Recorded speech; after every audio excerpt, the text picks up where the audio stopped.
जब मोदी जी प्रधानमंत्री बने तो उन्होंने बोला कि साहब हम 100 स्मार्ट सिटी बनाएंगे, और 1-2 साल पहले बोला गया कि बन गए साहब। वो कहाँ है 100 स्मार्ट सिटी, मुझे तो नहीं पता। आप बिना दोस्त के खड़े हैं। आपकी जो स्ट्रेटेजिक सॉवरेनिटी का आइडिया है वो तो उस तरह से है कि आप किसी टापू पे अकेले खड़े हो जाएं और बोलें कि साहब मैं तो स्ट्रेटेजिक सॉवरेन हूं। स्ट्रेटेजिक सॉवरेनिटी का मतलब ये तो नहीं है कि आप अलग थलग हो। आपने साइंस की जगह सुपरस्टिशन को लाके खड़ा कर दिया है। आप इस आला दर्जे की आपके मंत्री और आपके एमपी खड़े होकर बकवास करते हैं कि हवाई जहाज फलाने बनाया और हनुमान स्पेस में गए थे। इस तरह से तरक्की होगी इस देश की, इस तरह से देश। बहुत बड़ी बात होती है डेमोग्राफिक डिविडेंड की। साहब हमारा डेमोग्राफिक डिविडेंड तो गिग इकोनॉमी में जा रहा है। जो मोटरसाइकिलों पर और स्कूटरों पर आपको बच्चे दिख रहे हैं, युवा दिख रहे हैं, लोगों को सप्लाई करते हुए दिल्ली, एनसीआर, बंबई, अहमदाबाद, बेंगलोर में, वो भारत का डेमोग्राफिक डिविडेंड है।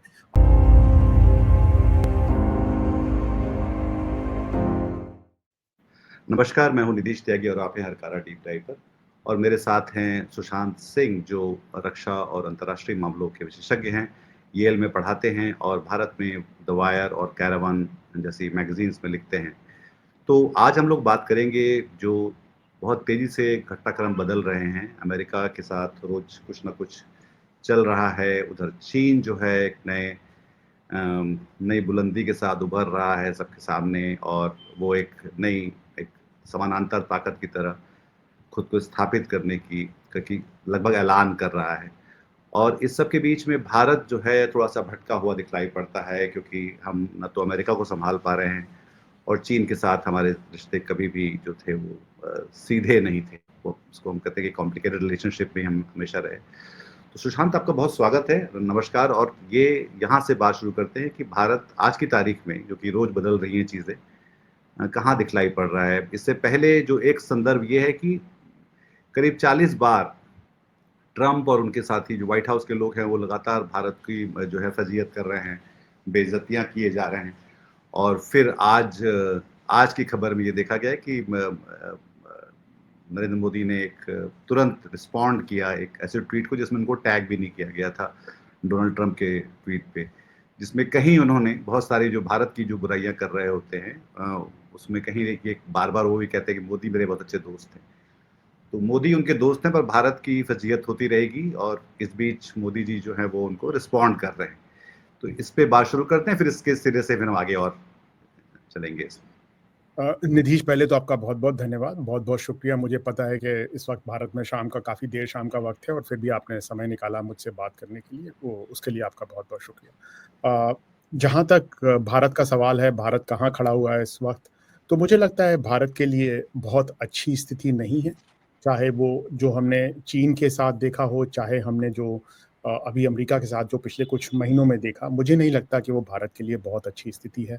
भारत के ऊपर जिस तरह का दबाव बनाया गया है राष्ट्रपति ट्रंप के द्वारा, और उनके जो उच्च अधिकारी हैं उनके द्वारा, जिस तरह का अटैक किया गया है, जिस तरह की बातें कही गई हैं, और जिस तरह का एक्शन लिया गया है, चाहे वो टैरिफ्स हों, चाहे वो पाकिस्तान के साथ उनकी दोस्ती हो, चाहे वो बाकी चीज़ें हों, उससे तो भारत को नुकसान ही हुआ है। और भारत एक बुरी तरह से अपने आप को एक ऐसी जगह पर पाता है जहाँ पर कि उसको चीन की तरफ भी दोस्ती का हाथ बढ़ाना पड़ रहा है, जहाँ पर उसको ये भी दिखाने की कोशिश करनी पड़ रही है कि साहब हम खड़े भी हो सकते हैं, पर खड़े नहीं भी हो पा रहे हैं।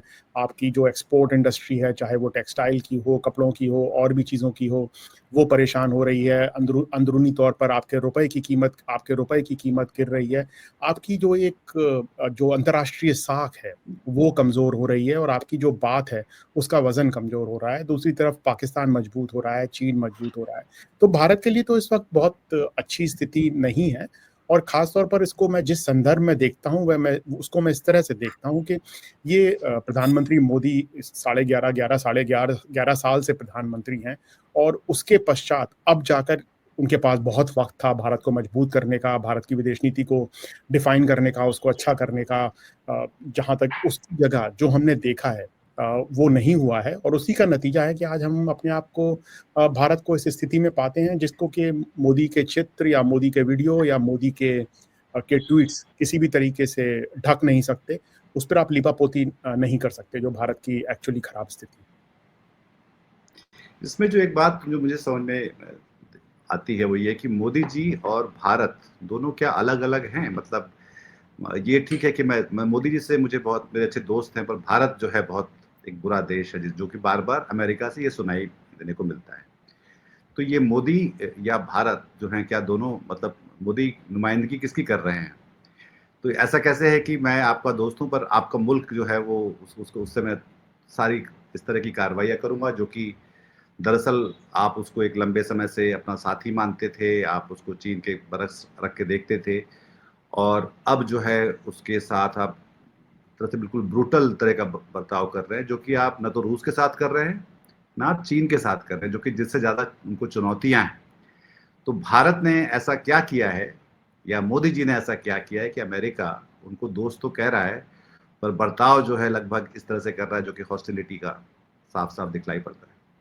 तो नीतीश, पहली चीज तो यह है कि अमेरिका तो मोदी जी का दोस्त नहीं है। राष्ट्रपति ट्रम्प जरूर मोदी को अपना बार बार अपना दोस्त बोल सकते हैं, पर जैसा कि आपने कहा, उस दोस्ती का भारत को तो कोई फायदा नहीं हो रहा है। और अगर मोदी जी के साथ व्यक्तिगत मित्रता है और उस मित्रता का फायदा भारत को नहीं होता है, तो मोदी के प्रधानमंत्री होने का फायदा भी भारत को नहीं है। उसका तो सीधा सीधा लॉजिकल कंक्लूजन तो यही आता है। राष्ट्रपति ट्रम्प प्रधानमंत्री मोदी को अपने यहाँ खाने पे बुला सकते हैं, उनके साथ गोल्फ खेल सकते हैं, उनको ट्रम्प टावर में घर दे सकते हैं, बहुत अच्छी बात है, साहब उनकी पर्सनल मित्रता है। पर अगर आप प्रधानमंत्री के तौर पर अमेरिकी राष्ट्रपति से बात करें, देखिए दो हैं, एक मोदी व्यक्ति है, एक मोदी प्रधानमंत्री। मोदी के व्यक्ति होने से मुझे कोई फर्क नहीं पड़ता कि मोदी की किससे बहुत व्यक्तिगत मित्रता है, कौन उनके साथ खाना खा रहा है, कौन उनके साथ बैठ रहा है, कौन उनको अपना घर दे रहा है किराए पे, मुझे उससे कोई फर्क नहीं पड़ता। दूसरे, मोदी एक प्रधानमंत्री हैं जो कि भारत का प्रतिनिधित्व कर रहे हैं, भारत के सबसे सशक्त नेता हैं। भारत के प्रधानमंत्री के तौर पर वो अमेरिकी राष्ट्रपति से मिल रहे हैं और अमेरिकी राष्ट्रपति से बात कर रहे हैं। हमारा काम जो पब्लिक डोमेन में हम लोग हैं, जिस तरह की हम बात करते हैं, चाहे हम जर्नलिस्ट हैं, एनालिस्ट हैं, हमारा काम है प्रधानमंत्री मोदी पर फोकस करना, ना कि व्यक्ति मोदी पर फोकस व्यक्ति करना। पर, बिल्कुल। तो जब हम प्रधानमंत्री मोदी पर फोकस करते हैं, जब हम उन पर निगाह डालते हैं, तो हमें साफ तौर पर दिखता है कि प्रधानमंत्री के तौर पर नरेंद्र मोदी का जो जो भी एंगेजमेंट है राष्ट्रपति ट्रंप के साथ या बाकी लोगों के साथ, उससे भारत को बिल्कुल भी फायदा नहीं हो रहा है। उससे भारत को बल्कि, जैसा कि आपने कहा, भारत को नुकसान हो रहा है। किसी भी वक्त राष्ट्रपति ट्रंप ने ऐसा कुछ भी नहीं कहा है, बल्कि ऐसा कुछ भी नहीं किया है जिससे कि भारत को फायदा हो, चाहे वो पाकिस्तान के साथ हो, चाहे वो टैरिफ्स पर हो, चाहे वो बाकी भी किसी चीज़ों पर हो। तो ऐसी दोस्ती का, ऐसी आत्मीयता का, ऐसी पर्सनल मित्रता का अगर भारत के लिए कोई फ़ायदा नहीं है, तो मुझे नहीं लगता कि हमको उस पर समय बर्बाद करने की ज़रूरत है। देखिए, भारत के अंदर पिछले 10-11 साल, 12 साल के अंदर एक तरह की कहानी गढ़ी गई है कि इस कहानी के अंदर ये गढ़ा गया है कि मोदी जी की जो व्यक्तित्व है, जो करिश्मा है। शानदार करिश्मा है, व्यक्तित्व है, उसके दम पर भारत की विदेश नीति चल रही है। देखिए साहब, ऐसा नहीं है। भारत की विदेश नीति इस दम पर चल रही है कि 140 करोड़ का देश है और भारत 78 साल से एक डेमोक्रेसी है, और भारत ने पिछले 7-8 दशकों में जो अचीव किया है, उसकी बदौलत भारत की इज्जत और भारत की बिल्कुल। ताकत है। ऐसा नहीं है कि भारत की ताकत मोदी जी की वजह से है। तो और इसलिए सोचना कि मोदी जी की पर्सनल मित्रता से ट्रंप बह जाएंगे और भारत को एकदम कुछ कर देंगे या पुतिन बह जाएंगे, ऐसा नहीं होता है। आपको याद होगा, ट्रंप को एक तरफ रख दीजिए, आप मोदी जी की व्यक्तिगत मित्रता की बातें चीन के राष्ट्रपति शी जिनपिंग के साथ भी की गई थी। उनको झूले पर बैठकर उन्होंने घुमाया था, बुलाया था। साबरमती में झुला रहे थे, और उनके साथ चेन्नई में मिले थे और वुहान में इनफॉर्मल समिट की थी। तब भी लोगों ने कहा था कि साहब, बड़ा पर्सनल कनेक्ट है और बड़ी जबरदस्त व्यक्तिगत मित्रता है। आपने देखा उसके 6 महीने के बाद ही 2020 में क्या हुआ, या जब वो झूले पर बैठे हुए थे तब चुमार में लद्दाख में क्या हुआ। तो ये पहली बार नहीं हुआ है कि मोदी जी ने जिस तरह से बड़े जो राजनेता हैं विश्व के, चाहे वो अमेरिकी राष्ट्रपति हों, चाहे वो चीन के राष्ट्रपति हों, उनको जिस तरह से आका है और जिस तरह से समझा है, उससे ना भारत को फायदा हुआ है, बल्कि वो गलत ही निकला है। उनका आकलन गलत निकला है और उस आकलन की वजह से भारत को हमेशा नुकसान हुआ है। ये अभी तक का उनका 11 साल का जो रिकॉर्ड है, वो साफ तौर पर हमको दर्शाता है। फिर जो देखने को जो मिला, जो अभी चीन में एक जो सम्मेलन हुआ है सीओ का, जो यहाँ पे सारे नेता आए हुए थे, पाकिस्तान के भी, भारत के भी, और रूस और नॉर्थ कोरिया के भी। तो वहाँ भी जब वो गए तो एक तरह से मतलब वहाँ जाने का तो वो तो सारे जो लोग हैं वो एक तरह की ऑटोक्रेटिक या तानाशाही प्रवृत्ति वाले देश हैं। तो फिर उसका जो मतलब लोकतांत्रिक देश जो है आपको भाव नहीं दे रहे, और फिर हम जिस प्रवृत्ति जो कि भारत में हमको साफ-साफ दिखलाई पड़ती है कि जो ऑटोक्रेटिक टेंडेंसीज़ हैं, उनकी तरफ हम खुद भी जा रहे हैं, और अब हम उन देशों के साथ घुलने-मिलने की कोशिश भी कर रहे हैं। हालाँकि वो भी आसान नहीं है, पर और वो भी खासा पेचीदा मामला है। पर क्या ऐसा हो रहा है कि अगर अमेरिका इस तरह से धकेलता रहेगा भारत को, तो हम तानाशाही प्रवृत्ति वाले देशों के साथ न सिर्फ दिखलाई देंगे, पर वैसे ही होने भी लगेंगे? इसमें नितीश, मैं इसको थोड़ा-सा दूसरे तरीके से देखता हूँ। उसको समझने वाली बात इसमें ये है कि क्या भारत इतना कमज़ोर कैसे हुआ, और अमेरिका को ख़ास तौर पर राष्ट्रपति ट्रंप को ये क्यों लगा कि वो भारत को धक्का दे सकते हैं और मोदी जी मान जाएँगे, कि मैं थोड़ा-सा धक्का मारूँगा और मोदी जी मान जाएँगे और ऐसा कुछ नहीं होगा।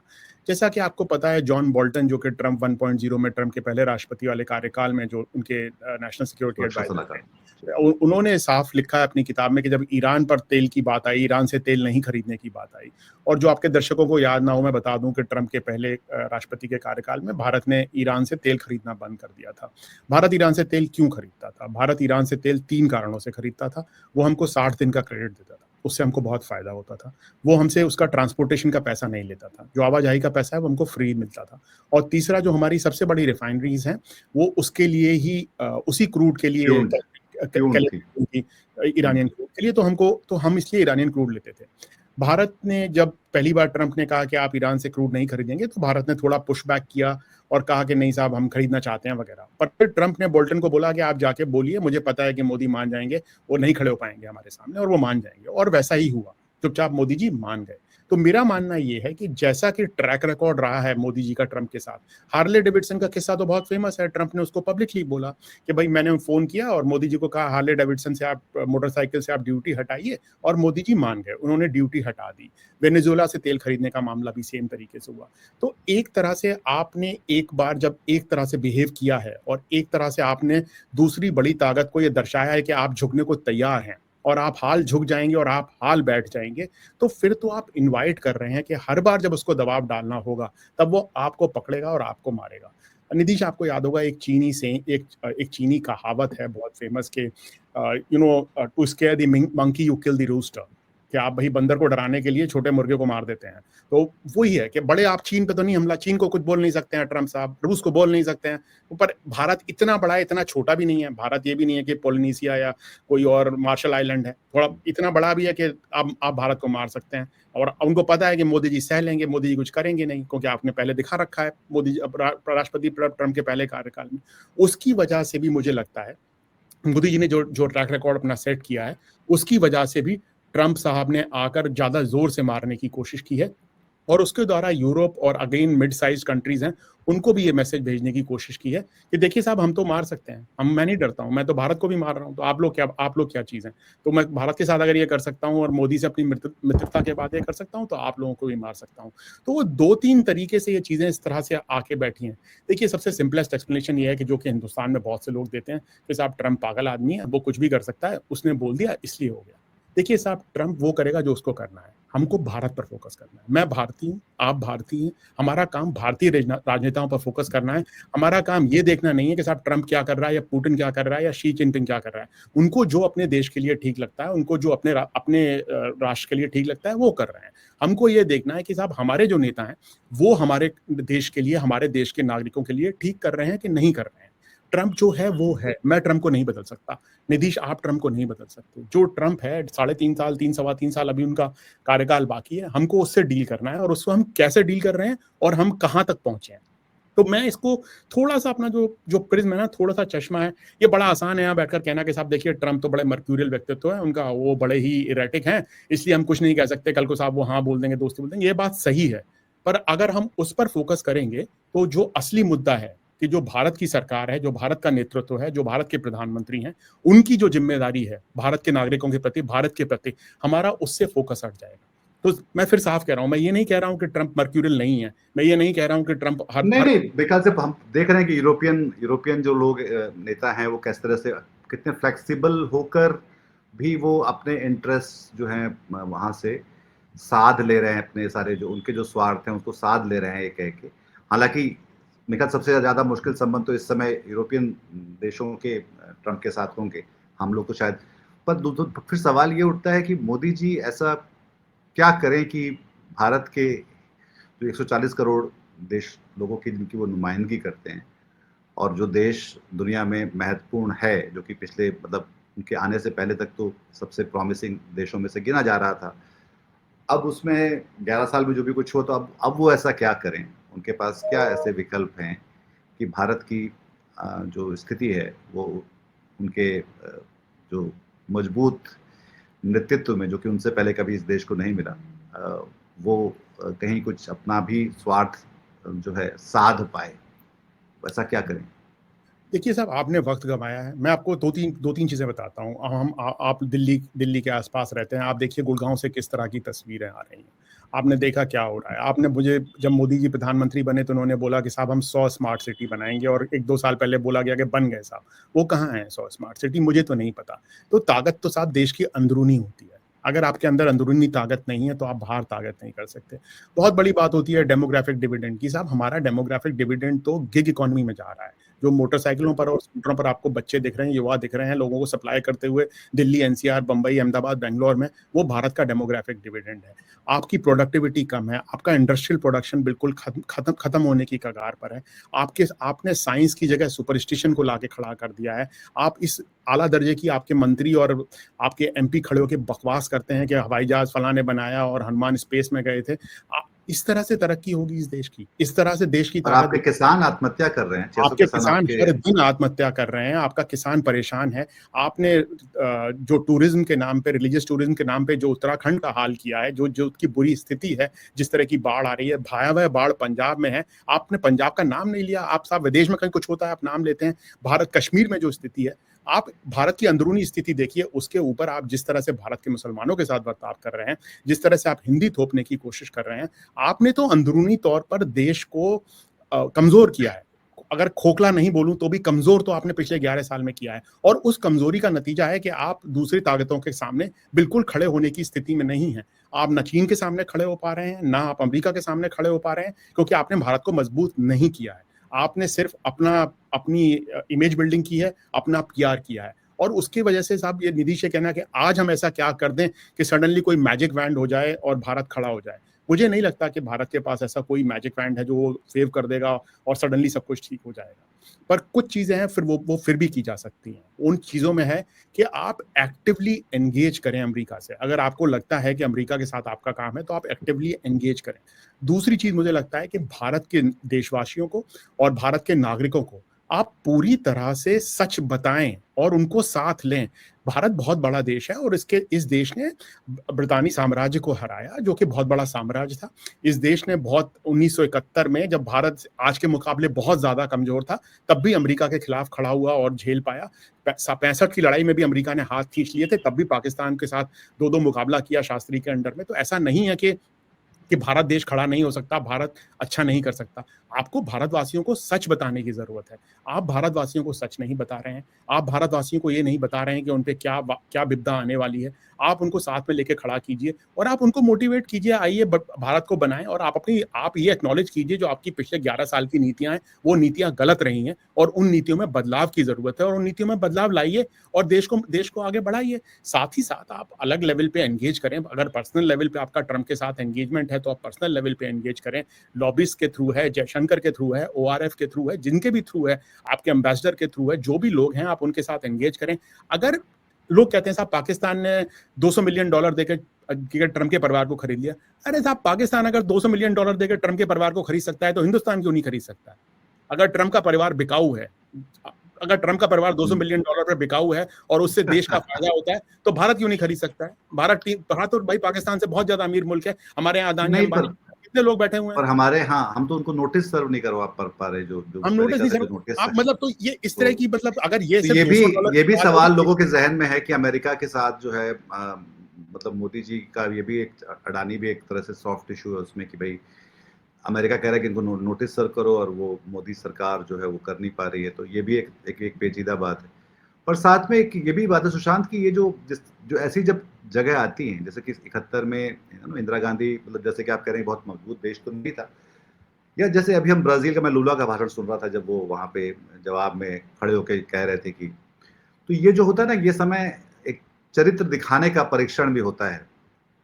तो वो जो चरित्र दिखाने के परीक्षण में मोदी जी कहाँ हैं, चाहे वो चीन के सामने हो, या अमेरिका के सामने हो, या दुनिया के सामने हो, पाकिस्तान के सामने भी हो।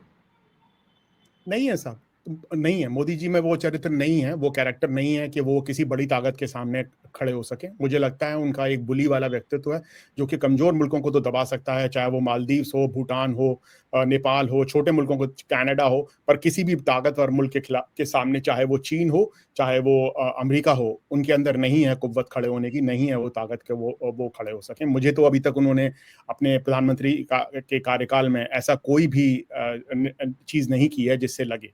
आप चीन के साथ देखिए साहब, आज की बात नहीं है, 2020 में 19 जून 2020 को वो खड़े होके ऑल पार्टी मीटिंग में कह रहे हैं कि ना कोई घुसा है, ना कोई घुसा है। मतलब साहब ये आज की बात नहीं है ना, लोग हम आज तो देख ही लिए जो वो कर रहे हैं, वो तो छोड़ ही दीजिए कि चीन आपके साथ ना ब्रह्मपुत्रा का डेटा शेयर करेगा, ना चीन आपके साथ ट्रेड इम्बैलेंस इंप्रूव करेगा, ना चीन आपको कह रहा है कि हम आपको रेयर अर्थ मैग्नेट्स देंगे, ना चीन कह रहा है कि हम पाकिस्तान को मदद देना बंद करेंगे। चीन सीपैक को अफगानिस्तान के अंदर लेके जा रहा है, चीन बॉर्डर पे आपका पूरी तरह से डीएस्केलेशन के बारे में बात नहीं कर रहा है, आपके लोग वहां पेट्रोलिंग के लिए नहीं जा सकते। पूरा कच्चा चिट्टा है। वो मोदी जी के खिलाफ बयान देता है जब भारत का प्रधानमंत्री 90th बर्थडे विश करते हैं, जन्मदिन विश करते हैं दलाई लामा को। जब आप ताइवान के ऊपर कुछ बात होती है, उनका फॉरेन मिनिस्ट्री स्पोक्स पर्सन क्या क्या आता है कि नहीं, भारत का विदेश मंत्रालय गलत बोल रहा है कि इन्होंने कहा कि ताइवान चीन का हिस्सा है। आप एक पूरी लाइन से मुद्दा देख लीजिए, किसी भी मुद्दे पर चीन ने एक कंसेशन नहीं दिया है, और उसके बाद भी यहाँ पर ऐसी वाहवाही और तालियां पिट रही हैं एज इफ जैसे चीन ने सब कुछ कंसीड कर दिया है और भारत बहुत अच्छे तरीके से लड़ा है। ऐसा तो नहीं है। तो मुझे नहीं लगता कि जो आपका सवाल है, जो आपका प्रश्न है कि ये किस तरह का कैरेक्टर इन्होंने डेमोन्स्ट्रेट किया है इस तरह का जिसमें ये खड़े हो सके भारत के लिए। देखिए साहब, इसके लिए भारत को रिप्रेजेंट करने के लिए और भारत की शक्ति को साथ लाने के लिए आपको भारत को एक करना होगा और भारत की विविधता को समझना होगा। भारत की एकता भारत के एक धर्म या एक भाषा में नहीं है। भारत 20वीं सदी का यूरोप का छोटा मुल्क नहीं है। भारत 20वीं सदी का यूरोप का छोटा मुल्क नहीं है, और हमको उस तरह से नहीं समझना चाहिए। भारत के अंदर 2500 भाषाएं हैं, अलग तरह के लोग हैं, बहुत सारे धर्म हैं, बहुत सारी जातियां हैं, बहुत सारी प्रथाएं हैं, बहुत सारे कपड़े हैं, अलग अलग तरह के लोग बोलते हैं। हमको उसको एक भारत के कॉन्स्टिट्यूशनल मैकेनिज्म के अंदर एक सर्टेन वैल्यूज के साथ साथ लाके जोड़ना पड़ेगा। मुझे नहीं लगता कि उस तरह से भारत को साथ लाने की कोशिश हो रही है, बल्कि भारत को अलग थलग करने की कोशिश हो रही है। भारत पे एक तरह का एक तरफा विजन थोपने की कोशिश हो रही है, और उसकी वजह से भारत कमजोर हो रहा है, और उसकी वजह से भारत के पास वो शक्ति नहीं दिखती है जो होनी चाहिए और खड़ा होना चाहिए। मैं फिर कह रहा हूँ निधीश, भारत बहुत मजबूत देश है, भारत के पास बहुत ताकत है अमेरिका के खिलाफ खड़े होने की, चीन के खिलाफ खड़े होने की, किसी के भी खिलाफ खड़े होने की। भारत के नेतृत्व में वो क्षमता होनी चाहिए कि भारतीयों को साथ ला सके, और इस तरीके से साथ ला सके, ना कि एक नेगेटिव तरीके से बल्कि एक पॉजिटिव तरीके से, और भारतीय करके दिखाएंगे।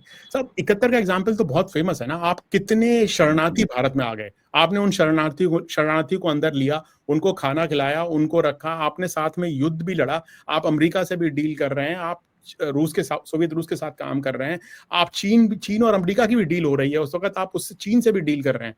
तो आज से तो ज्यादा खतरनाक था ना। और भारत तो आज के मुकाबले बहुत कमजोर देश था। आपके पास तो ग्रीन रेवोल्यूशन नहीं हुआ था तब तक, आप तो साहब खाने के लिए अमेरिका पर बंदोबस्त पर डिपेंडेंट थे, आपके पास हथियार नहीं थे, कुछ नहीं था। तो जब वो मुल्क खड़ा हो सकता था, तो आज का भारत क्यों नहीं खड़ा हो सकता? जरूरत है ऐसे नेतृत्व की जो कि भारत को साथ में लाए और भारतीयों को बताए सच्चाई क्या है, भारतीयों को गुमराह ना करे, भारतीयों से झूठ ना बोले, और उनको एक मुगालते में ना रखे कि एक अलग ही तरह की तस्वीर दिखाने की कोशिश ना करे।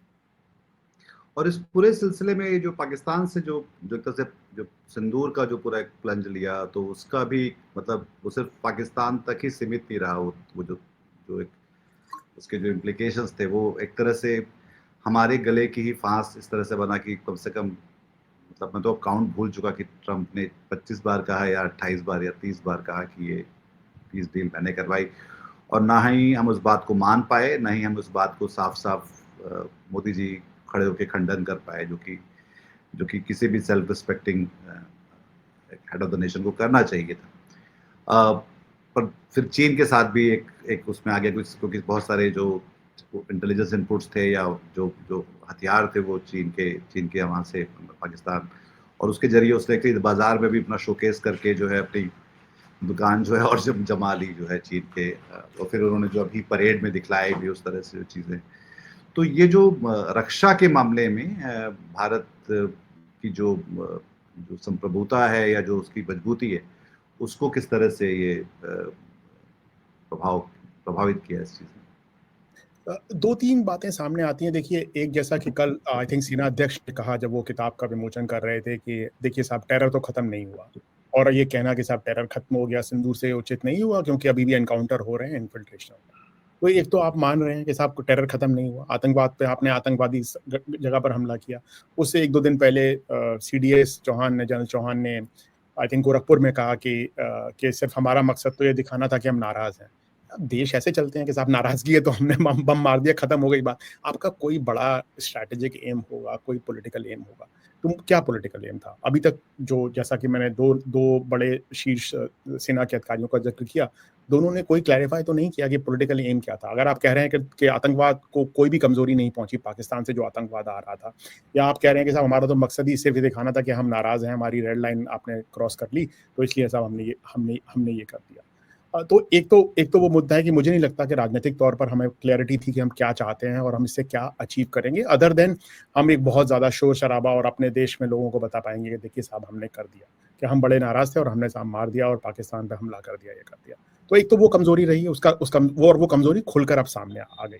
दूसरी बात यह है कि जब भी आप किसी चीज़ का रिजल्ट देखेंगे तो कुछ समय बाद देखेंगे, और जैसा कि आपने कहा, ट्रंप ने जो भी 40, 45, 50 जितनी बार भी उन्होंने कहा है, 40 से ज़्यादा बार जहाँ तक मुझे याद है ऑलरेडी वो कह चुके हैं, उसकी वजह से ये साफ हुआ कि भाई 2-3 चीज़ें हुई। कश्मीर इंटरनेशनलाइज हुआ फिर से।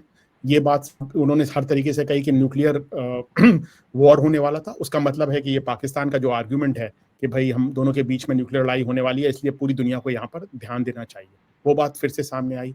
तीसरी चीज़, हिंदुस्तान और पाकिस्तान हाइफेनेट हो गए, भारत और पाकिस्तान फिर से एक साथ जुड़ दिए गए, उनके बारे में एक साथ बात होने लग गई।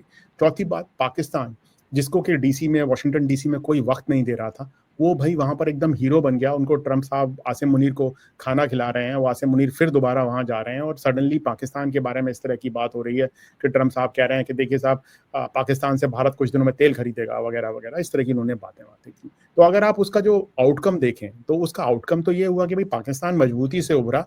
आपने पाकिस्तान के साथ 9 टेरर कैंप मार दिए, और आपने पाकिस्तान के साथ हवाई अड्डों पर भी हमला कर दिया। वो रिपेयर हो जाएंगे हवाई अड्डे, वो टेरर कैंप कहीं और बन जाएंगे। मैं मान लिया आपकी बात। अंततः तो आप ये देखेंगे कि इसका फायदा ये तो नहीं है ना कितनी ईंटें टूटी और कितने हवाई जहाज गिरे। उसका तो फायदा ये है कि बड़े स्तर पे क्या हुआ, और बड़े स्तर पे ये हुआ कि आपका चीन से जो आप खड़े होना चाहते थे, चीन के खिलाफ एज स्ट्रेटेजिक कॉम्पिटिटर, वो बात तो बिल्कुल ही दफा हो गई। अभी आपने ये साफ तौर पर दर्शा दिया, मोदी जी ने जाके टिएनजिन में, कि देखिए साहब, चीन हमसे बहुत बड़ा मुल्क है और हम चीन के मुकाबले छोटे मुल्क हैं, हमारी लड़ाई पाकिस्तान से है। आप चीन के साथ चीन को ये नहीं कह पा रहे हैं कि आप पाकिस्तान को हथियार मत दीजिए या पाकिस्तान को इंटेलिजेंस मत दीजिए, कुछ भी मत दीजिए। और पाकिस्तान बिल्कुल मजे से खड़ा है। आपकी स्थिति काफी कमजोर है इस मामले में। आप काफी विचित्र स्थिति में है कि पाकिस्तान अमेरिका से भी दोस्ती कर रहा है, पाकिस्तान चीन के साथ भी खड़ा है, पाकिस्तान अफगानिस्तान के साथ भी दोस्ती कर रहा है, पाकिस्तान पुतिन के साथ भी मिल रहा है। आपका कोई दोस्त नहीं। आप बिना दोस्त के खड़े हैं। आपकी जो स्ट्रैटेजिक सॉवरेनिटी का आइडिया है वो तो उस तरह से है कि आप किसी टापू पे अकेले खड़े हो जाएं और बोलें कि साहब मैं तो स्ट्रैटेजिक सॉवरेन हूं। स्ट्रैटेजिक सॉवरेनिटी का मतलब ये तो नहीं है कि आप अलग थलग हो। स्ट्रैटेजिक सॉवरेनिटी का मतलब है कि आप उस भीड़ के बीच में एक ताकतवर मुल्क के तौर पर उभरे और जो कि अपना निर्णय खुद ले सके बिना अफेक्ट हुए। उसका अर्थ ये नहीं है कि आप अलग थलग पड़े हो। अभी जो भारत की स्थिति है, भारत बिल्कुल अलग थलग पड़ा हुआ है मोदी जी। ये जो स्ट्रेटेजी का ही सवाल है कि इन 11 सालों की स्ट्रेटेजी थी क्या? मतलब ऐसा हम इनको पूछें कि भाई आप हासिल क्या किया आपने इन 11 सालों में, कि आपने दोस्त बनाए? क्या भारत के इन 11 सालों में ज़्यादा दोस्त हैं पहले से? तो इसका आंसर मिलता है कि नहीं है। आप चाहे दक्षिण एशिया देख लीजिए, चाहे यूरोप में देख लीजिए, या कनाडा, जो कि जिससे आपके खासे मजबूत रिश्ते रहे, आपने हमने वो ख़राब किए। अमेरिका के साथ हम देख ही रहे हैं, चीन के साथ भी साफ साफ। तो कुल मिला के अगर हम कहें कि हमारी जो अंतर्राष्ट्रीय हमारी रणनीति है या हमारी एक पॉलिसी है, तो मोदी जी के इसमें जो है इन 11 सालों में हम इनको गेंस को क्या बोलें, तो वो विश्व गुरु हैं। उन्होंने 15 जगह फोटो खिंचवाए, बहुत सारा ऑप्टिक्स किया, उन्होंने डोनाल्ड ट्रंप का चुनाव प्रचार किया। मैं एक ये भी सवाल बाद में पूछूंगा, बट पहले इस बात पे बात करते हैं कि जो रणनीति, अब तो विश्व गुरु नहीं बोलते हैं। मतलब मैं आपको, अब तो विश्व मित्र हो गए, वो पता नहीं कब से गुरु से मित्रता की डाउनग्रेडेशन पता नहीं कब हो गई साहब, पर वो विश्व गुरु से विश्व मित्र हो गए। देखिए साहब, जहां तक मुझे याद पड़ता है, जब जब ये आए थे सत्ता में तो उन्होंने कहा कि हम लीडिंग पावर बनाएंगे भारत को, भारत ऐसा देश होगा कि हर मतलब बहुत इतना मजबूत होगा कि लोग अमेरिका से भारतीय कहेंगे कि हम भारत आना चाहते हैं, और हर मुल्क पासपोर्ट की लाइन, हाँ, पासपोर्ट की लाइन लगी होगी और हर देश होगा। तो अब 11 साल बाद आपको असलियत दिख गई है, लोग भाग रहे हैं यहाँ से, हिंदुस्तान से, और कह रहे हैं कि साहब कहीं भी चले जाएं पर यहाँ नहीं रहना चाहते। और उसमें गुजरात जो कि बीजेपी के राज में है और मोदी जी और अमित शाह का राज्य है, वहाँ से काफी ज्यादा लोग भागने के लिए सबसे पहले आतुर हैं और जाने के लिए आतुर हैं। तो 11 साल पहले जो इन्होंने प्रोमिस की थी, मैं आपको और थोड़ी छोटी प्रॉमिस बता सकता हूँ, जैसे कि साहब जो पाकिस्तान अधिकृत कश्मीर है वो हम वापस ले लेंगे। उसको लेने की स्थिति में साहब कहाँ तक आगे पहुंचे हैं मुझे बताएं साहब। इनका खुद का एजेंडा पॉइंट है, मेरा एजेंडा पॉइंट नहीं है साहब, ये तो इनका एजेंडा पॉइंट है ना। तो आप तो पाकिस्तान के ऊपर कुछ कर नहीं पा रहे हैं, छोटी चीज नहीं कर पा रहे हैं आप। पाकिस्तान अधिकृत कश्मीर से अब तो सीपैक जा रहा है अफगानिस्तान के अंदर। आपने पहले कहा कि सीपैक तो भारत की टेरिटोरियल इंटेग्रिटी और सॉवरेंटी को चैलेंज है और हम इसको पूरी तरह से रिजेक्ट करते हैं। तो अभी आप क्यों चुप बैठे हैं? जब अफगानिस्तान जा रहा है सीपैक, अब वो ट्राइपार्टाइट एग्रीमेंट साइन हो रहा है, तब आपकी आवाज क्यों अब नहीं निकल रही है? तो आपका तो जो जिस तरह की आपकी रणनीति रही है, उसका क्या मकसद था और उस मकसद पर आप कितने खरे उतरे हैं, ये तो दोनों सवाल ही, मतलब इनका जवाब बड़ा मुश्किल है। क्योंकि साहब देखिए, इतना ज्यादा ये सोशल मीडिया के थ्रू और इनके प्रोपेगेंडा के थ्रू इतनी ज्यादा चीजें चलती हैं कि लोग भूल चुके हैं कि 11 साल पहले इन्होंने क्या प्रोमिसेस की थी और उन प्रोमिसेस का आज क्या हाल है। अगर आपको याद हो 2014 में साहब अच्छे दिन चल रहे थे। किसी हिंदुस्तानी के अच्छे दिन आए हैं अदर देन 2 लोगों को छोड़ के? किसी भारतीय का अच्छे दिन नहीं आया है, भारत के भी अच्छे दिन नहीं आए हैं, भारत के खराब दिन चल रहे हैं। तो वो अच्छे दिन एकदम गायब हो गया सर, फिर एकदम कभी किसी ने बात ही नहीं की फिर नदी अच्छे दिन की। अब वो अच्छे दिन भी नहीं आए हैं, कुछ नहीं आया है। कश्मीर की आपने हालत देखी है, मणिपुर की आप हालत देख रहे हैं, नागालैंड की आप हालत देख रहे हैं, असम की आप स्थिति देख रहे हैं। मतलब एक अजीब किस्म की स्थिति है। और अंतर्राष्ट्रीय स्तर पर देखिए, एक राजनीतिक स्थिरता है भारत के अंदर, एक लोकतांत्रिक पृष्ठभूमि है भारत की, उसकी वजह से एक भारत की इज्जत है। भारत की आबादी बहुत बड़ी है, भारत की जो जोग्राफिकल लोकेशन है वो चीन के साथ है। भाई लोगों को चीन से डर लगता है, खासतौर पर वेस्टर्न पार्ट्स को, तो उनको लगता है कि हम भारत को बड़ा करके कर सकते हैं। तो आपके पास वो एडवांटेजेस हैं, और वो एडवांटेजेस मोदी जी के आने से पहले भी थे, और जो कल मोदी जी जब हट जाएंगे और उनकी जगह कोई और सरकार आएगी तो उसके पास भी वो एडवांटेजेस होंगे। वो एडवांटेजेस गायब नहीं हो रहे हैं। तो इसमें ये सोचना कि मोदी जी के 11 साल के कार्यकाल की वजह से बाइडेन ने उनकी पीठ पे हाथ रख दिया, या जिस तरह से दर्शाया गया G20 कि G20 एज एफ कोई ताज है जो उनके सर पर रख दिया गया, नहीं भाई, G20 की मीटिंग है इस साल ब्राजील में हो रही है, अगले साल अमेरिका में होगी, वो फ्लोरिडा में अपने ट्रंप ने अनाउंस कर दिया कि मैं अपने पर्सनल उसमें करूंगा, मार-आ-लागो में करूंगा। मारगांव नहीं, फ्लोरिडा में उनका एक पर्सनल वो है, वहां पर मैं करूंगा उसको, वहां पर उनको करूंगा। तो वो तो G20 नॉर्मल मीटिंग है, रोटेशन से चलती है, आपका नंबर आया आप बन गए। पर आपने यहाँ उसको ऐसे दिखाने की कोशिश की G20 इस तरह का है। तो भारत की विदेश नीति को, भारत की जो सामरिक नीति है उसको पूरी तरह से, जो मैंने समझा है वो पिछले 11 साल के अंदर, वो सिर्फ इसलिए की गई कि उसका भारत की अंदरूनी राजनीति पर क्या असर होगा और उसका मोदी और भारतीय जनता पार्टी को क्या फायदा मिलेगा। देखिए, इसमें थोड़ा सा फर्क है। पहले भी विदेश नीति से लोग अंदरूनी राजनीति में फायदा उठाते थे, पर विदेश नीति भारत की अंदरूनी राजनीति डिटरमाइन नहीं करती थी।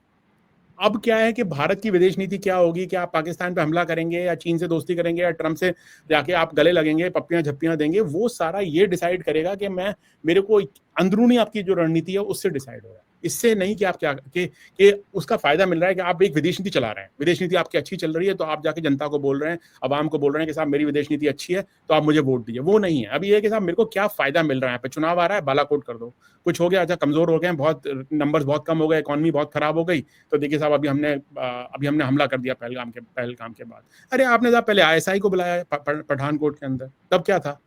अब आपने क्या नहीं किया है? मतलब क्या कंसिस्टेंसी है पाकिस्तान के साथ? नहीं है। चीन के साथ कंसिस्टेंसी है? मेरी आकार से बात हो रही थी तो कह रहे थे कि पाकिस्तान से तो हमारी जो है कूटनीति नहीं, कट्टी नीति, कि हम जब चाहे तब साहब अभी हो जाते हैं उनके साथ। अब मुझे बताइए नीतीश, अभी तक आप हमको ये बोल रहे थे जब ये सिंदूर हुआ कि पाकिस्तान में हम फ्लड ला देंगे और बाढ़ आ जाएगी और हम पानी नहीं छोड़ेंगे और ये कर देंगे वो कर देंगे। अभी आप कल मेरे को बोल रहे हैं कि साहब मैंने उनको ह्यूमैनिटेरियन कंसिडरेशन पे, मानवाधिकार के आधार पर मैंने उनके साथ पानी का सारा डेटा शेयर कर दिया है।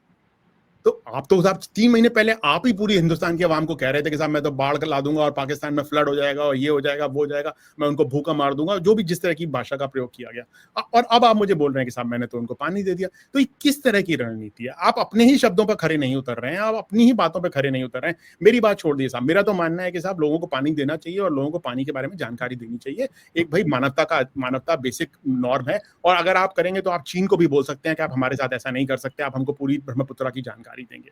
पर आप जो बातें खुद कहते हैं उस पर आप खरे नहीं उतरते हैं, उस पर भी आप पीछे हट जाते हैं। चाहे वो कश्मीर के मुद्दे, पाकिस्तान अधिकृत कश्मीर का मुद्दा हो, चाहे वो सीपैक का मुद्दा हो, चाहे वो चीन और तिब्बत का मुद्दा हो, चाहे वो दलाई लामा का मुद्दा हो, किसी भी मुद्दे पर आप किसी भी तरीके से मजबूती से उभर कर सामने नहीं आए। और जो कि हमने अभी अमेरिका के साथ और ट्रंप के साथ भी देखा है। और भारत की ये सवाल कि भारत की 11 साल की क्या उपलब्धियां हैं रणनीति के क्षेत्र में, आज के समय में नहीं लगता कि भारत की कोई बहुत महान उपलब्धि है 11 साल की स्थिति में, क्योंकि 11 साल बाद हम अभी भी यही सोच रहे हैं कि साहब ऐसे कैसे इस चक्कर में हम फंस गए और ऐसी हमारी खराब हालत कैसे हो गई। सुशांत, अब अमेरिका में है तो ये सवाल भी मुझे हमेशा सोचता है कि ये जो जहाँ पर वो अब की बार ट्रम्प सरकार कह रहे थे और जो लोग मोदी जी को वहाँ पे लेके हाउडी मोदी जिन्होंने करवाया था, जो लोग वहाँ पे जुलूस निकाला था न्यूयॉर्क में जहाँ पे वो बुलडोजर लेकर घूम रहे थे और ये सब वो अपनी हिंदू शक्ति दिखाना चाह रहे थे। तो और ये सब लोग ट्रम्प का समर्थन भी कर रहे थे, वो मोदी जी का समर्थन भी कर रहे थे। तो अब उनके क्या हालात हैं वहाँ पे कि वो अभी वो किस तरफ हैं और कहाँ हैं और उनका क्या हो रहा है? तब देखिए, मैं उनसे अभी जब मेरे कुछ आए हुए कुछ ही अभी हफ्ते हुए हैं और मेरी कोई उनसे अभी मुलाकात नहीं हुई है इस तरह के लोगों से। पर जहाँ तक दिखता है जो बातचीत में मीडिया में सोशल मीडिया के थ्रू, तो अभी तक वो लोग गायब हैं बिल्कुल। नहीं, वो वो नवारों की बर्खास्तगी की मांग कर रहे हैं कि नवारों को बर्खास्त। नवारों की बर्खास्तगी की बात भी एक दबी छुपी आवाज में और वो हिंदुइज्म की वगैरह बात करके, पर वो भारत के लिए किसी मुद्दे पर खड़े नहीं हुए हैं। चाहे वो जो न्यू जर्सी में बुलडोजर निकाल रहे थे, की यात्रा निकाल रहे थे, या जो बाकी लोग हैं, उन्होंने इस तरह का कोई कड़े बयान भारत के समर्थन में नहीं दिए हैं। जहां तक मुझे लगता है शायद उनको ट्रंप के आइस से डर लगता है। लोगों को लगता है कि लॉरा लूमर जो बात कह रही हैं कि H1B वीजा हम बंद कर देंगे वगैरह, उन बातों से यहाँ पर जो भारतीय हैं और जो भारतीय मूल के लोग हैं, उनको शायद थोड़ा डर लगता है, थोड़ा खौफ बैठा हुआ है कि ट्रंप हमारे खिलाफ ना चले जाएं। और इनमें से कोई भी व्यक्ति भारत तो वापस जाना नहीं चाहता ना।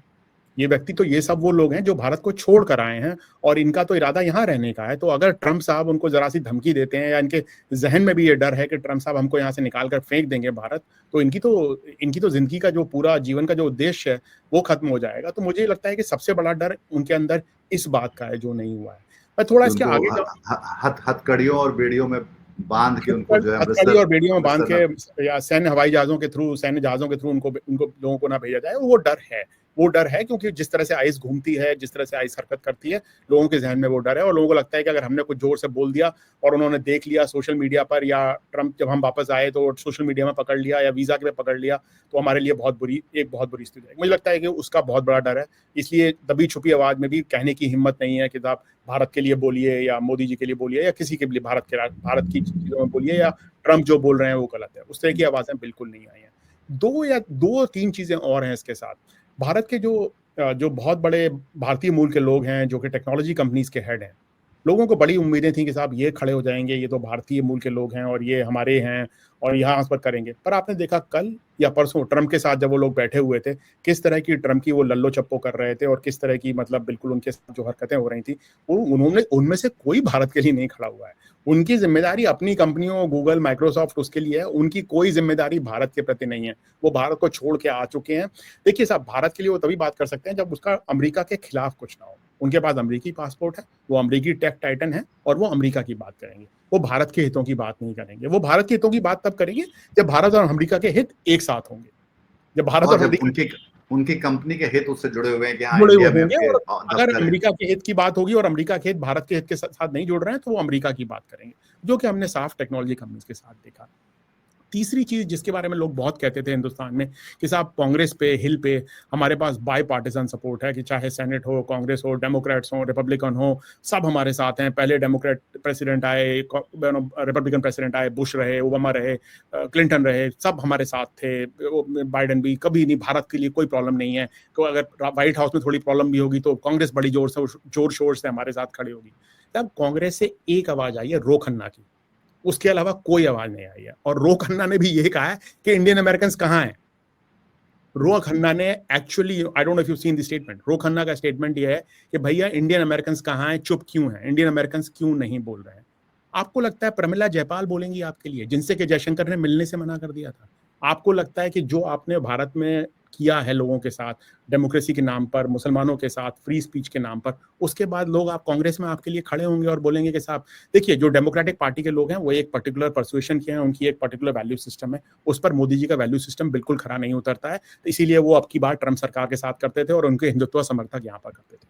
जो हार्डकोर रिपब्लिकन है वो भारत को चीन के चश्मे से देखते हैं। वो उनका एक रियलिस्ट, जो नॉन ट्रम्प रिपब्लिकन जो पार्टी, उनका इंटरेस्ट है कि आप चीन के खिलाफ हमारे साथ खड़े होंगे, क्या हमारे लिए आप उपयोगी हैं चीन को दबाने के लिए, चीन को कमजोर करने के लिए। तो भारत की एक यूटिलिटेरियन वैल्यू है नॉन ट्रम्पियन रिपब्लिकन्स के अंदर, और वो भी भारत की मदद करने को किसी तरीके से अभी तक मुझे आतुर नहीं दिखे हैं। दो चार छोटी मोटी वॉइसेस हैं, इवान फैगनबॉम बोल रहे हैं या एशली टेलिस बोल रहे हैं, बट वो एक भारत से बहुत नजदीक से जुड़े हुए लोग हैं। और अभी बाइडेन एडमिनिस्ट्रेशन के दो, कर्ट कैम्पबेल और उनका एक फॉरेन अफेयर्स के अंदर पीस आया है जो जैक सलिवन का, पर कोई ऐसा बड़ा राजनीतिक नेता, ये सारे ऑफिशियल हैं, ये कोई राजनीतिक नहीं है जो चुन के आए हैं, कोई राजनीतिक नेता बड़ा किसी भी पार्टी का भारत के लिए आके खड़ा नहीं हुआ है। तो जो ये दो तरफा सपोर्ट की बात थी, बाईपार्टिसन सपोर्ट की बात थी, उस पर भी सवाल खड़े होते हैं कि अब भारत के लिए सही में बाईपार्टिसन सपोर्ट थी, और अगर बाईपार्टिसन सपोर्ट थी तो मोदी जी ने ऐसा क्या किया कि वो बाईपार्टिसन सपोर्ट अब खो गई। मोदी ने, जयशंकर ने ऐसा क्या किया कि वो बाईपार्टिसन सपोर्ट अब नहीं है। तो देखिए, पहले तो आपका डायस्पोरा नहीं खड़ा हुआ आपके साथ, फिर आपके टेक टाइटन्स नहीं खड़े हुए, जो टेक्नोलॉजी के आपके बड़े भारतीय मूल के जो लोग थे, तीसरा आपके साथ कोई भी सेनेट या कांग्रेस के आपके कोई भी लोग आपके साथ पूरी तरह से नहीं खड़े हुए जिस तरह से आपको उम्मीद थी। चौथी चीज, सिविल सोसाइटी ऑर्गेनाइजेशंस, आपने जो किया है पिछले 11 साल के अंदर, अदरवाइज क्या होता है, कोई डेमोक्रेटिक कंट्री होता है, कोई लिबरल कंट्री होता है, तो सिविल सोसाइटी ऑर्गेनाइजेशंस खड़े होते हैं, जनता खड़ी होती है। अमेरिका में जनता सड़क पर छोटी छोटी चीजों के लिए उतर जाती है। आपने देखा है गाजा के नाम पर कितने लोग उतरते हैं, जबकि यहाँ पर सरकार कितनी क्रूअल्टी से डील करती है। हर मुद्दे पर लोग खड़े होते हैं, कॉलेजेस के अंदर, यूनिवर्सिटी के अंदर। भारत के लिए तो कोई नहीं खड़ा हो रहा है, क्योंकि जो आपने 11 साल से भारत के अंदर किया है और जिस तरह की आपने राजनीति को बढ़ावा दिया है और जिस तरह का आपका आइडियोलॉजिकल बेंट रहा है, आपने सिविल सोसाइटी को, अमेरिकन सिविल सोसाइटी को भी खो दिया। तो ना आपके लिए अमेरिकन सिविल सोसाइटी खड़ी हुई, ना कांग्रेस खड़ी हुई, ना आपके लिए टेक टाइटन्स खड़े हुए, ना आपके लिए डायस्पोरा खड़े हुए। तो ये तो आपने बहुत, इसके ऊपर तो आपने बहुत हंगामा काटा था। मोदी जी फेसबुक जा रहे हैं, मोदी जी गूगल वाले से मिल रहे हैं, मोदी जी ने ये क्या हाउडी मोदी कर दिया, और साहब वो जाकिर खान से पहले जब सबसे बड़ा शो था मेडिसन स्क्वायर गार्डन में, वो मोदी जी ने किया था, भले ही वो कॉमेडी शो ना हो। मतलब तो पता नहीं किस तरह की लफ्फाजी और किस तरह की बातें हमको सुनाई गई। तो साहब अगर आपने 11 साल इनमें इन्वेस्ट कर दिए तो ये कहाँ हैं लोग अभी? जब मौका पड़ेगा तभी तो हम काउंट करेंगे ना। सब अच्छे वक्त में तो सब साथ होते हैं, जहाज में सब मौज कर रहे होते हैं साहब। जब समुद्र में अच्छा समुद्र होता है, पानी बह रहा है, लोग मजे कर रहे हैं, जब जहाज हिल रहा होता है तब दिखती है ना लोगों की क्या क्या क्या काबिलियत है। तो अब तो दिख गई सब क्या काबिलियत है। आपने 11 साल जिन लोगों में इन्वेस्ट किए, 11 साल ही क्यों, जो गुजरात के वक्त में चीफ मिनिस्टरशिप के टाइम में आपने जो इन्वेस्ट किया इन लोगों के अंदर, मुझे नहीं लगता कि उसका कोई भी फायदा भारत को हुआ है। और शायद ये बात साबित हो जाती है कि भारत की मजबूती के लिए भारत को अपनी आंतरिक शक्ति पर, अपनी अंदरूनी ताकत पर डिपेंड करना होगा, ना कि इस तरह के दिखावे और छदम ताकत के ऊपर जो कि हमने बाहर इस तरह से प्रोजेक्ट की। हाँ, जो पूरा परसेप्शन के नाम पे जो कुछ चलता रहा है, और असलियत की बात जब आप करने, वो भी अपने आप एक चुनौती कि वो कैसे, क्योंकि वो उन्होंने कभी किया नहीं। जो उनका हम पब्लिक पॉलिटिकल लीडरशिप की लाइफ देखते हैं तो उसमें वो हमेशा जो एक होता है कि परसेप्शन बना के रखना, पर जो असलियत है उसकी ओनरशिप नहीं लेना। अभी वो मणिपुर ही जाएंगे तो पता नहीं असली मुद्दों के बारे में कितनी मन की बात कर पाएंगे। देखेंगे कि वो जाके वहाँ पे क्या होता है। तो ये तो खैर ये बात तो है कि सर नहीं निधीश, आप देखिए पहलगाम में हमला होता है, पहलगाम में भारतीयों की मौत होती है, भारत का प्रधानमंत्री पहलगाम नहीं जाता है। भारत का प्रधानमंत्री पहलगाम नहीं जाता है। भारत का प्रधानमंत्री 15 अगस्त को उन सैनिकों की बात नहीं करता है जो मारे गए ऑप सिंदूर के अंदर। क्यों भाई? क्या जो सैनिक ऑप सिंदूर में मारे गए उनकी शहादत की कोई वैल्यू नहीं है? ऐसा तो कभी नहीं हुआ ना, ऐसा कभी नहीं हुआ। आप चाहते ही नहीं है कि कोई भी चीज जिसमें कि आपको परसेप्शन है कि बुरा लगेगा, कमजोर लगूंगा, मैं कमजोर लगूंगा, तो मैं उसके बारे में बात नहीं करूंगा। आप पहलगाम के लोगों से नहीं मिलेंगे, आप पहलगाम नहीं जाएंगे, आप भारत के प्रधानमंत्री हैं, आपने अपने हवाई जहाज छोड़ दिए, मिसाइल चला दी, ब्रह्मोस चला दी, S-400 चला दी और आप आज तक पहलगाम नहीं गए। आप मतलब आपने शहीदों का जिक्र नहीं किया जो लोग मारे गए ऑप सिंदूर के अंदर, भारतीय सैनिक, चाहे वो लाइन ऑफ कंट्रोल पर मारे गए हो, चाहे वो हवाई हवाई बेसिस के ऊपर मारे गए हो। एयर चीफ जब जा रहे हैं मिलने के लिए उसके घर में, तब हमको मालूम पड़ रहा है कि साहब फला फला व्यक्ति मारा गया क्योंकि पाकिस्तानी मिसाइल वहां पर आकर गिरी। भाई ये किस तरह का राजनीतिक नेतृत्व है जो कि आप बिल्कुल भाग रहा है उन चीजों से, जो कि जिसको कि उसको ओन करना चाहिए और कहना चाहिए कि हाँ भाई ये हुआ, लड़ाई होती है, लॉसेस होते हैं, लोग मरते हैं और लोग लड़ाई हम अवॉइड, शहीदों की इज्जत नहीं कर पा रहे हैं हम। और लोग लड़ाई और साहब लोग तो लड़ाई अवॉइड इसीलिए तो करते हैं, लोग लोगों को समझाने की कोशिश करते हैं जनता को कि साहब लड़ाई क्यों नहीं करनी चाहिए, क्योंकि सबका नुकसान होता है लड़ाई से। जो कि सुनजू वाली जो कहावत है चीन की कि साहब the alchemy is to win without fighting, कि भाई मतलब आप बिना लड़े जीत जाएं। सेना का तो सबसे बड़ा उद्देश्य है कि आप लड़के तो कोई भी जीत सकता है, बिना लड़के जीतना ही सबसे बड़ी ताकत है। तो बिना लड़के जीतने की जगह आप ये सब कर रहे हैं। तो जो आप कह रहे हैं, चाहे मणिपुर हो, चाहे अमेरिका हो, चाहे डोमेस्टिकली हो, इस तरह से जो उनकी नजर में बुरी चीजें हैं और उसको अवॉइड करने के चक्कर में शायद एक तरह से गुमराह किया गया है, एक तरह से गलत दिशा दिखाई गई है और लोगों को सच नहीं बताया गया। आखिरी सवाल मेरा, चीन की इस मिलिट्री जो जो पूरा अभी परेड हुई और जिसमें ये मोदी जी इसमें शामिल नहीं थे, उसमें पाकिस्तान के प्रधानमंत्री शामिल थे और नॉर्थ कोरिया के शामिल थे और पुतिन थे उसमें। तो ये जो डिमॉन्स्ट्रेशन है, मतलब ये जो एक जिसको बोलते हैं कि एक तरह से ये ऐलान कि अब हम दूसरी सबसे बड़ी जो है महाशक्ति दुनिया में हो गए हैं और इसको अब अलग तरह से देखना पड़ेगा। तो एक तो ये कि दुनिया इसको कैसे देखेगी और भारत के लिए इसका क्या मतलब है? देखिए, दुनिया में तो साफ तौर पर ये दिख रहा है कि जो एससीओ समिट थी और उसके पश्चात जो ये परेड थी, ये एक तरह से डिप्लोमैटिक और मिलिट्री अचीवमेंट की तरह पर उसको दर्शाया गया है। कि देखिए 30 से ज़्यादा राष्ट्राध्यक्ष या प्रधानमंत्री वहाँ पर मौजूद थे उस वक्त, इस छोटे से वक्त के दौरान, और चीन के राष्ट्रपति के साथ मौजूद थे। जिस तरह का उन्होंने सेना की चीज़ें जो उन्होंने वहाँ पर दर्शाई परेड के दौरान, वो साफ तौर पर दिखलाती हैं कि चीन एक अलग लेवल पर आ गया। आप किसी भी विदेशी अखबार को उठाकर देख लें, कल का फाइनेंशियल टाइम्स था या परसों का न्यूयॉर्क टाइम्स था, किसी भी वॉल स्ट्रीट जर्नल ले लें, सब अखबारों के अंदर आपका जिक्र है कि साहब ये एक चीन की एक तरह से दिखाता है कि साहब चीन कितना बड़ा और कितना ताकतवर है। और कई लोगों ने, दबे छिपों ने, कुछ ने साफ तौर पर कहा है कि ये ट्रंप की राजनीति का नतीजा है कि चीन इतनी जल्दी इतनी बड़ी ताकत के तौर पर बनकर उभरा है। और ये हमको साफ दिख रहा है कि चीन की जो ताकत है वो बहुत ज्यादा है, चाहे वो आपने जैसा कि आपने कहा मिलिट्री टर्म्स में या इवन डिप्लोमेटिक टर्म्स में। अगर आप 30 देश के लोगों को साथ ला सकते हैं, नेट के नेताओं को साथ ला सकते हैं, तो साहब आप कुछ तो आपके अंदर है ना। 30, अदरवाइज लोग 30 देश के नेता तो इतनी आसानी से साथ नहीं आते हैं। तो वो तो एक तरह से पूरे विश्व के लिए एक मैसेज है, पूरे सबके लिए, अमेरिका के लिए एक मैसेज है, भारत जैसे देशों के लिए भी एक मैसेज है कि चीन एक अलग स्तर पर खेल रहा है और एक बहुत ताकतवर मुल्क के तौर पर उभरा है। इसका क्या नतीजा होगा, क्या असर होगा, क्या इसका अर्थ ये है कि चीन कल को ताइवान पर हमला कर देगा या चीन कल को अरुणाचल प्रदेश पे हमला कर देगा? मुझे ऐसा नहीं लगता। जहाँ तक मेरी समझ है, माओ के मरने के बाद, डंग शाओपिंग के बाद से चीन ने अवॉइड किया है किसी भी युद्ध को।